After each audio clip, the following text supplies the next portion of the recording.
It's the Fertigator 2000, Melvin approved. Now, if you don't know what I'm talking about, don't worry about it. It's okay, man. Yeah, Fertigator 2000. This is the way it works. Okay, this is the air conditioner.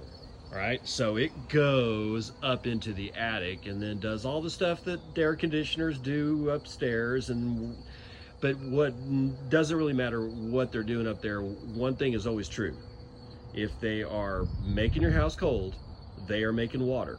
So that white pipe that's coming out that I got angled at a what was it, a 45, is coming into this top vessel that used to be a good buddy of mine's old brewing setup, and he just never came to reclaim it. So it's moved with me to like Austin and now up here to the Amarillo area. So I figured I'd just salvage it and figure out a way to use it. So here's the way this works. This makes fertilizer.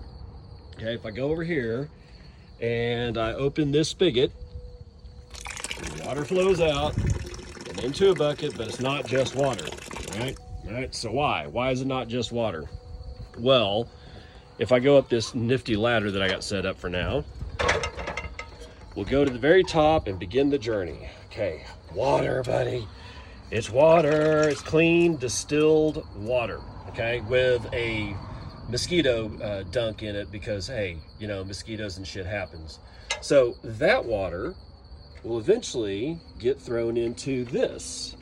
What is this? It looks like soup for the dogs, right? Well, so now this water, the clean water, will go into here when this gets low on water, but all that chunky shit in there is all charcoal. It's technically, it's actually kind of biochar, but it is what it is, dude. The way that happens is that regular charcoal that you get for your charcoal grill is not biochar. Biochar is what you use for agricultural purposes. Charcoal that you buy in a bag from like Walmart or whatever is what you use on your grill. The two are completely separate and different, and you don't use regular charcoal for agricultural purposes. All right, so why is this now okay to use? Because it's already been burned once in my grill. I have various grills around here. And this is what's left over because I don't let the charcoal burn all the way down. I put the lid on it and then I shut off all the oxygen to it. And because I do that, this has been subjected to very high temperatures. All the gases that were still in the charcoal has been boiled off because of the high heat involved. And this entire beer barrel or keg is filled to the brim with charcoal that I continuously put it in there until I can't get it in there anymore. So what goes into here? A little bit of human urine. That's right. I know, it's disgusting, right? Well, guess what? It's the only way to charge the nitrogen fixing bacteria that's already present in the atmosphere and get them to congregate and do all their nifty little stuff. Because what their nifty little stuff does is they eventually get to the point where, eventually a colony forms of a whole bunch of different kinds of bacteria, and some of them are going to end up being nitrogen fixing bacteria, and that's going to be important for the soil later on. But what's really important is that all this charcoal is completely submerged, and it's not just human. Every once in a while you just pour like a piss in a bucket and throw it in here, whoop-de-doo, man. It's not going to kill anybody, but you don't just completely soak it. What that does is it charges the charcoal and allows all the bacteria to start infiltrating the porosity, because a gram of charcoal or biochar has the same surface area of a tennis court, and bacteria need to adhere to a surface. So I have no idea what the population of bacteria is in this, but I'm going to say it's probably on the neighborhood of 1 trillion, maybe trillions. I'm not exactly sure because I haven't done any of the tests yet, microscopic tests and chemistry and all the stuff that good biochemists always do. Now, after it comes out of here, it rotates, or actually it pours down. I'm gonna come over here, come for a ride, and it goes. See, this is that barrel that I was just showing you, and it goes into here. So if I pull this one off, so that's coming out of the bottom of the charcoal filter, I guess is what it would be called. What's all that stuff? That's Comfrey.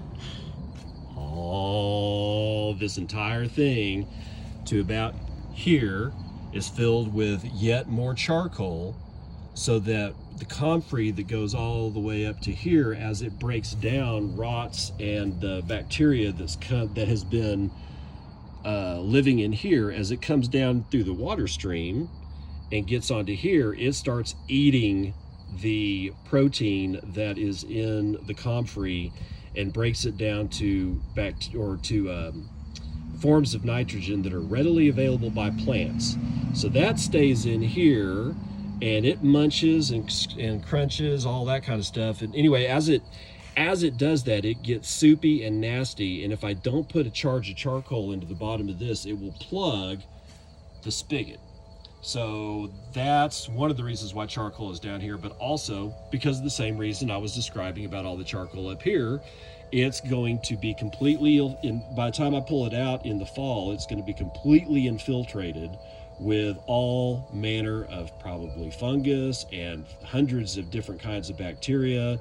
And there's going to be nitrogen fixing bacteria, which means that there's got to be bacteria that takes nitrogen out of the atmosphere, chews on it, and then turns it into nitrate or nitrite, and then turns it in, eventually it's going to end up being nitrate. Nitrate is what you're looking for plants. Plants can readily take up nitrate. They cannot take up nitrogen from the atmosphere, which is in the form of N2. So now that we got all that going on, by the time it gets out to this spigot, like I was showing you at the beginning, now I got a bucket filled with liquid fertilizer.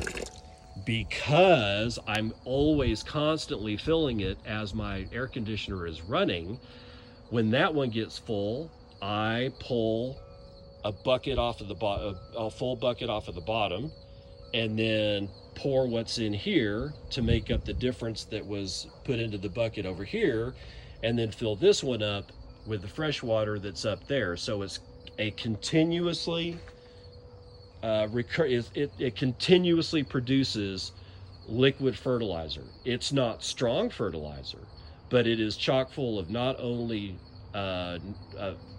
nitrogen that's readily available for uptake by plants, but it is also charging wherever I put this, whatever soil uptakes that bucket, right? Whatever I pour that bucket on, it's going to completely fill that soil with all manner of bacteria, a little bit of fungus, and now that becomes a food source for the rest of the critters in the soil who will come and eat and poop around the plant roots. So I would, like, for instance, take a bucket and I would put it on this small red plum tree right down there at the base. What is that at the base? That is the bedding and poop pellets from my daughter's rabbit. Instead of throwing it in the garbage, I turn it into mulch. The same thing goes with that black plum tree and that Montmorency cherry tree right there. I will get to that black locust and that black locust tree when I finally get enough mulch. This is also where my chicken bedding goes and all the chicken poop, right? So as I pour the liquid fertilizer that this rig is made onto here, it's going to completely impregnate the soil, it's good soil, but it's completely nutrient deficient, and it's completely from an organic material standpoint, there's no carbon in this soil. From that standpoint, it's really bad. Texture standpoint, this is excellent soil, but it's depleted. So I've got to return all this stuff back to the soil. So that's why I'm doing this. So when I put in this fertilizer, it's not just the available nitrogen, phosphorus, potassium, which I guess I should say something a little bit about Comfrey if you don't know. It is a mineral miner. It puts the taproot way down deep into the soil, and all of that taproot puts out a whole bunch of fibrils of roots back into the side of the soil, and it has a strong propensity to become very proteinaceous, but also it mines minerals like potassium and phosphorus. And the bacteria that's in here is not just, there's not just a family of bacteria for nitrogen. There's a family of bacteria that will make phosphorus bioavailable to plants, and potassium and copper and molybdenum and all the little trace minerals and metals and all the other good stuff that you get in like a thing of, I don't know what, Miracle Grow. It's all in here, buddy, and it's all coming from the breakdown of the plants. Where am I getting the plants? I grow a shit ton of these out front, and and they come up to the knee. I can harvest like 6 or 7 times a year. I've got 100 of these plants. They can be as big as the width of an umbrella, and I'm not talking about the leaves, I'm talking about the whole damn plant. Once you chop one down, it starts growing back immediately. You cannot kill them. All it does, its entire life, is sit there, mine minerals and nutrients out of the soil, puts it into its leaves. I cut the leaves, I throw it into this contraption, the Fertigator 2000, Melvin approved. Sorry, that's from a cartoon my kids watch. If you don't know what I'm talking about, I'm sorry, because it's probably the funniest damn thing I've ever seen. It's Captain Underpants, just so you know. Anyway, all the stuff that these things were mining are now being made bioavailable in liquid format that I can drop on these trees and anything else I want, and it will charge the soil with micronutrients, macronutrients. It will charge it with all manner of microbiota, or rather microbiology, and then larger microbiota will move in and start feeding on that, and then even larger microbiota will come in and feed on that, which is feeding on the bacteria, all the way up the chain until you get to past nematodes, all the way until you get to earthworms and like things that are not microscopic anymore. We get into the macroscopic stuff. So that's the theory, and I do know that it's actually happening because the soil is actually getting better, and I've only been doing this throughout the summer. So it's the neatest thing about this for me is that I can just dump any plant material into that little guy right there.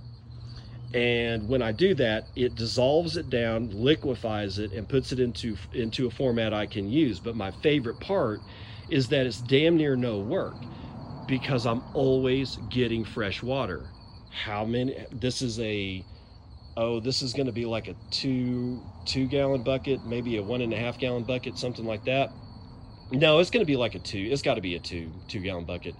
Depending on humidity, I can pull anywhere between one of these off a day in the driest of times, but there have been days when it's been raining or high humidity that I have to pour or pull 4 of these things off. And by the time I wake up, my distilled water reservoir is completely full and the whole damn cycle starts again. So in a way, this is sort of permaculture. It relies a hell of a lot on mechanics and old stuff and a little bit of ingenuity, but the result is that I am not wasting any of this condensate water. It is now being used as a process to turn plant material that I grow in abundance that has so much nutrient, like let's see, what is it? Comfrey has something like, can be anywhere between 35 and 47% protein. Protein is made mostly out of nitrogen compounds. That protein gets eaten by the enzyme, or gets chewed up by enzymes produced by the bacteria, and then the bacteria finally break it down into small enough molecules that it can ingest, and then it metabolizes that and then spits it out as bacteria poop or nitrates. Yeah, nitrate. Nitrite is not good. Nitrate is what you want. That ends up being bioavailable to plants. But since I'm since I eventually get bacteria set that is a nitrogen fixer, after a while I will have enough nitrogen fixing stuff in this soil that it pulls nitrogen directly out of the air, converts it into nitrite inside, and then converts it into nitrate, and then that ends up becoming bioavailable to the soil. So that ends up being bioavailable to the plants because it's like, soluble.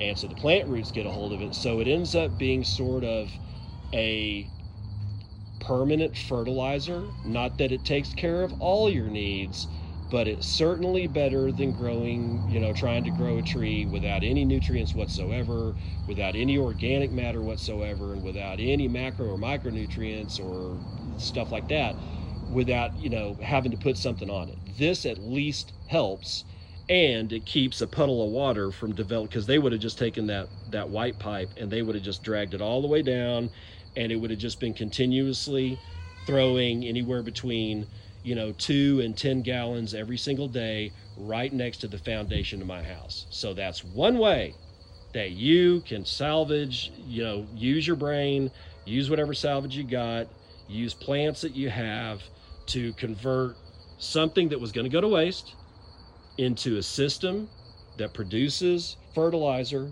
that you can use on plants. In my opinion, that's function stuff.